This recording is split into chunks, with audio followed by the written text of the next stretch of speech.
Not bad for 87 10% ethanol pump gas. Not bad at all.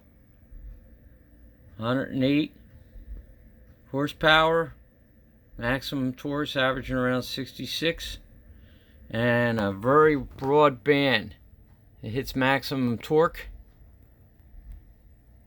just around 3600 all the way across, and stays at max torque all the way to about 9,000 RPMs. And the max horsepower was up around 9,000 horsepower. Oh, 9,000 RPM. Not bad at all.